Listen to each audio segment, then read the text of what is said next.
Muy buenos días. Hoy quiero compartir con ustedes una serie de casos que reflejan los conflictos clásicos del derecho administrativo colombiano.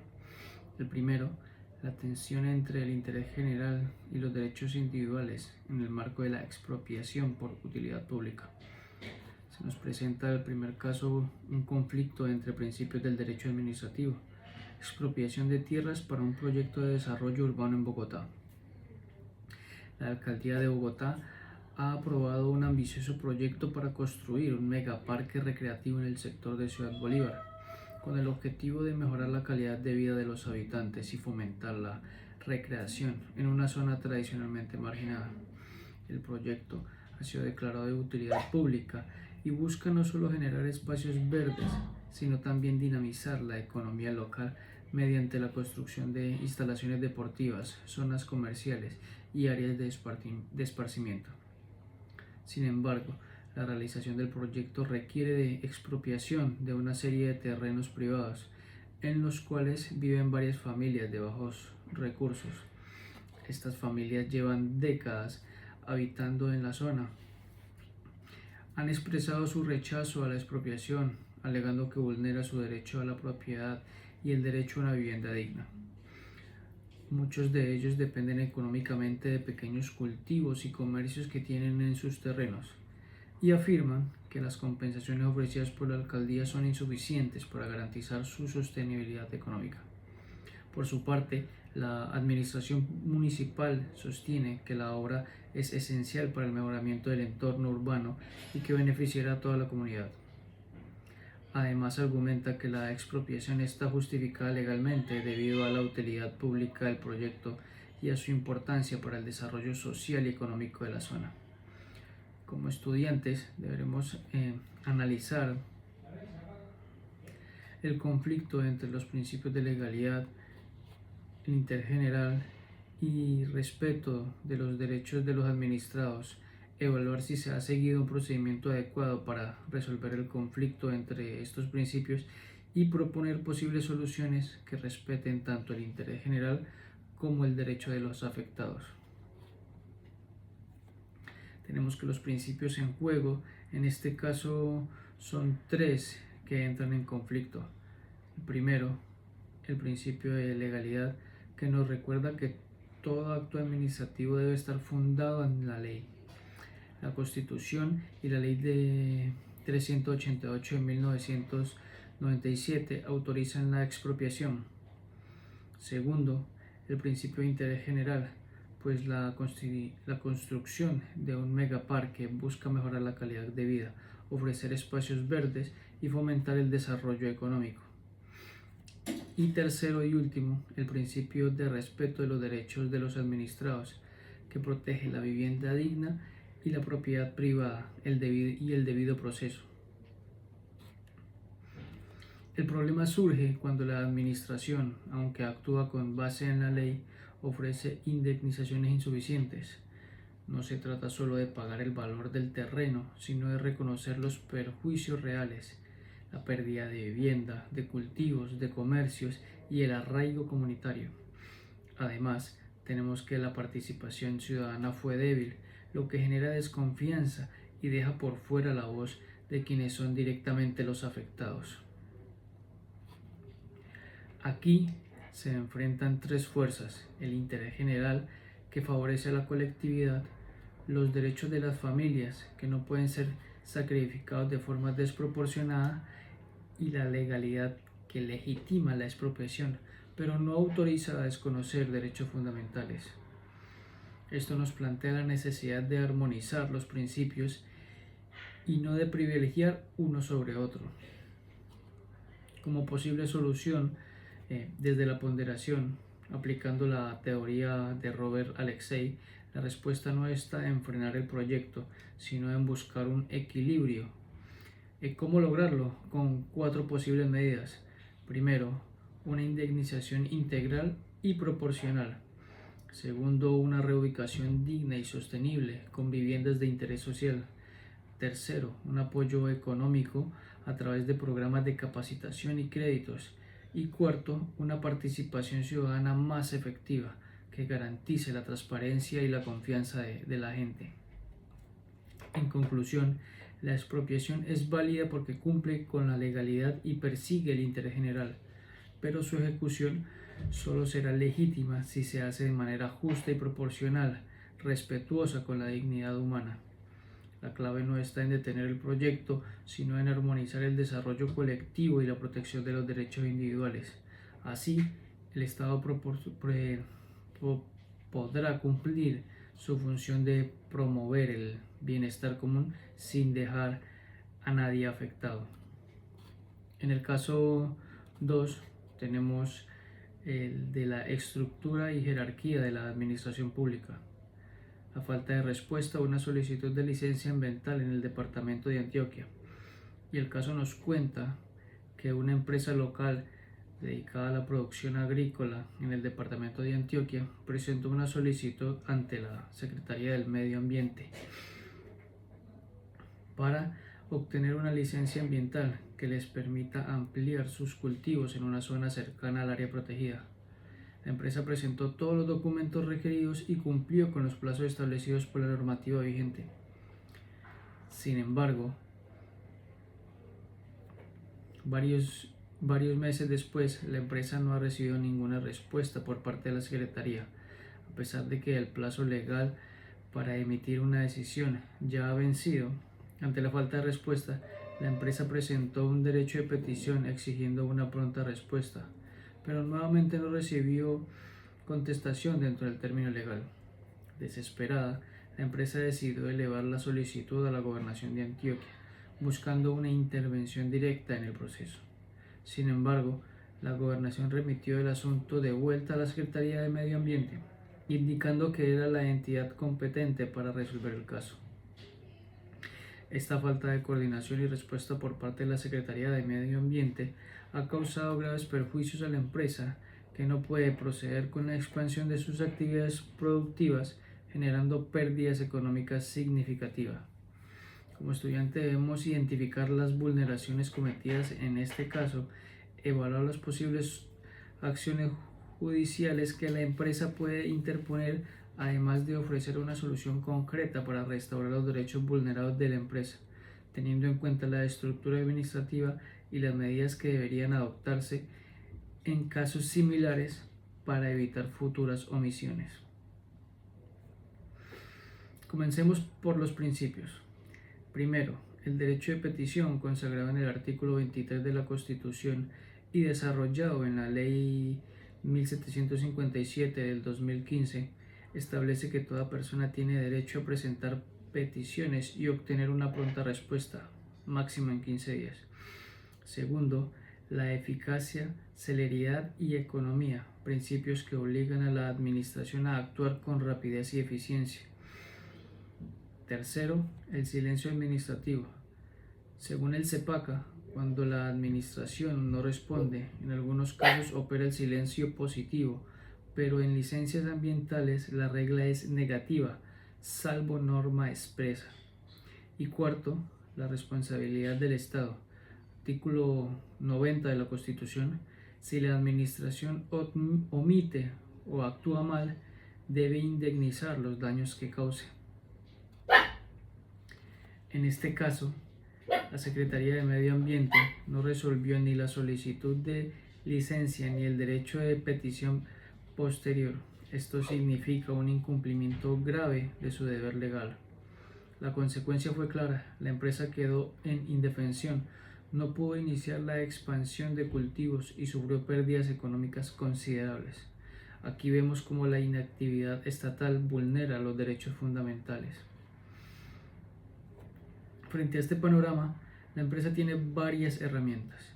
Primero, la acción de tutela, que protege el derecho fundamental de petición y garantiza una respuesta inmediata. Segundo, la acción de cumplimiento, para obligar a la Secretaría a decidir y evitar nuevas dilataciones. Tercero, la acción de nulidad y restablecimiento del derecho, en caso de que más adelante se expida un acto administrativo negativo. Y cuarto, la acción de reparación directa, para reclamar indemnización por daños económicos sufridos. La Corte Constitucional ha dicho en sentencias como la T 377 del 2000 y la T 299 del 2019, que el silencio administrativo no libera a la administración de su deber de resolver de fondo. La medida más inmediata es interponer una tutela, de manera que un juez ordene a la Secretaría dar respuesta de fondo en el menor tiempo posible. Además, se recomienda iniciar una acción de cumplimiento para garantizar que la administración no vuelva a incumplir. Finalmente, si los daños son cuantificables, la empresa puede acudir a la acción de reparación directa para reclamar una indemnización justa. Para que cosas como este caso no se repitan, se deben tomar varias medidas: implementar sistemas de seguimiento electrónico a peticiones, aplicar sanciones disciplinarias a funcionarios que incumplen los plazos, capacitar a las entidades sobre la obligación de responder en tiempo y fortalecer la coordinación entre la Secretaría y la Gobernación, respetando siempre las competencias de cada entidad. En conclusión, la Secretaría de Medio Ambiente vulneró los derechos fundamentales al no resolver la petición de licencia ambiental en los plazos legales. La acción de tutela es la vía más eficaz para proteger de inmediato el derecho de petición, pero también existen otras acciones que pueden garantizar cumplimiento y reparación de daños. Este caso nos demuestra que la legalidad no basta. La administración debe actuar con eficacia, transparencia y respeto por los derechos de los ciudadanos, porque de lo contrario, el Estado mismo termina siendo responsable de los perjuicios causados a las empresas. En el caso 3, aplicación de fuentes del derecho administrativo, contradicción entre un derecho municipal y la ley nacional sobre el uso de suelo. En el municipio de San Carlos, el Consejo Municipal aprobó un decreto que permite la construcción de viviendas de interés social en zonas rurales del municipio, como parte de un plan para solucionar el déficit de vivienda. El derecho fue firmado por el alcalde y entró en vigor inmediatamente. Sin embargo, dicho decreto contradice una ley nacional, la Ley 388 de 1997, sobre el ordenamiento territorial, que establece que las zonas rurales deben preservarse para actividades agropecuarias y de conservación ambiental, y prohíbe la urbanización en dichas áreas sin previa modificación del plan del ordenamiento territorial, lo cual puede ser modificado siguiendo un proceso específico que involucra estudios técnicos, consultas públicas y aprobación por parte de autoridades competentes. Un grupo de ciudadanos afectados que dependen de la agricultura en las áreas designadas para la urbanización presentó una queja formal, alegando que el decreto municipal vulnera sus derechos al medio ambiente sano y afecta la sostenibilidad de la producción agrícola en la región. Asimismo, alegaron que el decreto es ilegal porque contradice normas de mayor jerarquía y no siguió el procedimiento adecuado para la modificación del POT. Como estudiantes tendremos que identificar las vulneraciones presentes en el caso y las medidas que se deben adoptar. Asimismo, tendremos que analizar la jerarquía de las fuentes del derecho administrativo, decreto municipal versus la ley nacional, y discutir cómo debe aplicarse el principio de legalidad en este contexto. También tendremos que proponer las medidas más apropiadas para asegurar y restaurar la legalidad y proteger los derechos de los ciudadanos afectados. La pregunta central ¿es válido un decreto municipal que autoriza la construcción de viviendas de interés social en un suelo rural, cuando contradice lo dispuesto en la Ley 388 de 1997? Y sobre todo, ¿qué medidas deben adoptarse para garantizar la legalidad y los derechos de los ciudadanos afectados? Primero recordemos la base normativa. Tenemos la Constitución de 1991, que establece que la ley prevalece sobre cualquier acto administrativo, según el artículo 4. La Ley 388 de 1997 señala que el suelo rural está destinado a usos agropecuarios, forestales y de conservación. Si un municipio quiere cambiar esos usos, debe hacerlo mediante la modificación del Plan de Ordenamiento Territorial, el POT, con estudios técnicos, consulta ciudadana y aprobación del Consejo. Entonces, ¿qué pasó aquí? El municipio expidió un decreto que autorizaba urbanizaciones en zona rural sin modificación del POT. Esto es ilegal porque un decreto local no puede contradecir una ley nacional. Lo que vemos es una violación del principio de legalidad. El alcalde y el consejo municipal actuaron por fuera de sus competencias, afectando además el derecho a un medio ambiente sano y el equilibrio ecológico. En otras palabras, se quiso dar un atajo, pero a costa de la legalidad y de los derechos de la comunidad rural. Es importante tener claro el orden de las fuentes en el derecho administrativo. La Constitución y el bloque de constitucionalidad están en la cima. Luego vienen las leyes nacionales, como la Ley 388 de 1997, y después los decretos y acuerdos municipales. Por eso, un decreto municipal nunca puede ir en contra de una ley nacional. Frente a este decreto, los ciudadanos y las instituciones tienen varias herramientas legales. La acción de nulidad simple, para que el tribunal anule el decreto ilegal. La suspensión provisional, detener de inmediato los efectos del decreto mientras se decide a fondo. Una acción de tutela, que si se ven afectados derechos fundamentales como el medio ambiente sano o el mínimo vital de campesinos. Además, la Procuraduría y la Contraloría pueden intervenir para vigilar la legalidad y prevenir un detrimento patrimonial. ¿Qué debe hacer el municipio? Anular el decreto municipal que autorizó la urbanización del suelo, iniciar el procedimiento correcto de modificación del POT con estudios técnicos, participación ciudadana y la aprobación del Consejo, incluir a la comunidad rural en la planificación, garantizando que sus voces sean escuchadas y respetadas. De esta forma se corrige el error y se evita que se vuelva a suceder. En conclusión, este decreto municipal es ilegal porque contradice la Ley 388 del 97 y el principio de legalidad. Su aplicación afectaría tanto la sostenibilidad ambiental como los derechos de los campesinos. La salida no es desconocer el problema de vivienda, sino respetar los procedimientos legales, garantizar la participación ciudadana y proteger el ambiente. Como caso 4, tenemos los límites del poder de la administración pública, prohibición del uso de motocicletas durante fines de semana en un municipio turístico. El caso nos habla de que el alcalde del municipio turístico de San Antero emitió un decreto municipal que prohíbe la circulación de motocicletas durante los fines de semana y festivos en principales vías del municipio, alegando razones de seguridad y fomento al turismo. Según el decreto, el alto número de accidentes de tránsito y actos delictivos cometidos por motociclistas justifica la necesidad de restringir temporalmente su uso. La medida tiene una vigencia inicial de 6 meses, con la posibilidad de ser prorrogada.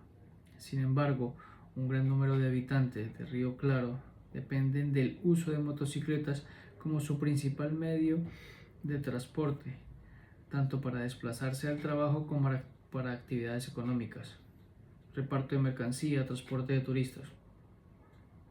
Estos ciudadanos han presentado una queja formal alegando que la medida vulnera su derecho a la movilidad y afecta su sustento económico. Además, afirman que la prohibición es desproporcionada, pues castiga a todos los motociclistas en lugar de tomar medidas específicas contra quienes infringen las normas de tránsito o cometen actos delictivos. Debemos evaluar si la actuación del alcalde se ajusta a los siguientes principios que rigen el ejercicio del poder público: la legalidad, la razonabilidad y la proporcionalidad.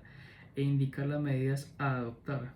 Además, debemos analizar si la medida tomada por el alcalde es proporcional y justificada en relación con los fines que persigue y discutir alternativas menos restrictivas que podrían haberse implementado para lograr el mismo objetivo sin afectar tan gravemente los derechos de los ciudadanos.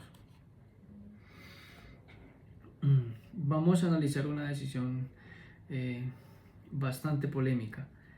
El alcalde de San Antero prohibió la circulación de motocicletas los fines de semana y días festivos. ¿Cumple esta medida con los principios de legalidad, razonabilidad y proporcionalidad, teniendo en cuenta que impacta derechos tan importantes como el trabajo y la movilidad?